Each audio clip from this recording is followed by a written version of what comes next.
And now, just days after we learned that a nurse on the front lines at Jackson died from the coronavirus, we're hearing from the head of the nurses union there. She's concerned that the nurse's death might be just the beginning. CBS 4's Jim DeFede talked to her about essential supply chain concerns. Jim joins us now live from his home studio to share some of the conversation he had with her. Jim. Good evening, Ruta Bay. I did have a chance to talk to Martha Baker. She represents several thousand healthcare workers, nurses, residents, others at the hospital there at Jackson Memorial. And, you know, one of the questions I wanted to get to her, especially after this ICU nurse died, is when she talks to her members, how scared and nervous are they? And here's what she had to say. When they call, they don't talk about themselves. They talk about needing, equipment to do their job safely. I'm sure they got to be scared. They're human beings, but that doesn't bubble to the top of our conversation.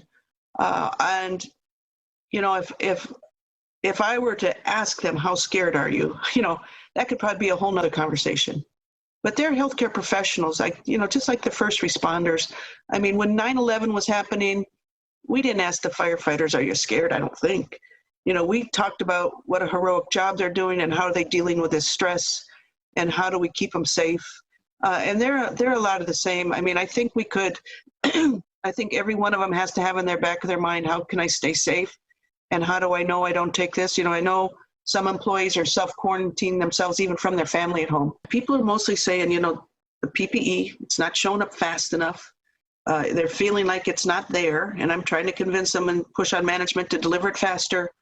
But they're talking about, how do we stay safe when we found out that one of my coworkers was positive, a doctor was positive. Who gets tested? Do we all get tested? How do I know I worked with him side by side? How do I find out if I'm positive? But they're not, I think they're really concerned about how do we keep this manageable? How do we, every strategy is to stop it from spreading. And if we don't know who has it, how do we do that?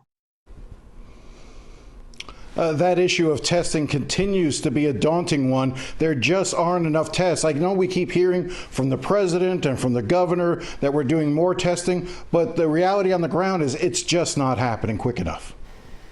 Okay, Jim, thank you very much. Checking in from his home office there. A reminder, if you have questions about the coronavirus and Florida continues staffing a hotline, that's open 24/7. The number is on your screen. There's also an email address you can send questions to. It's covid-19@flhealth.gov.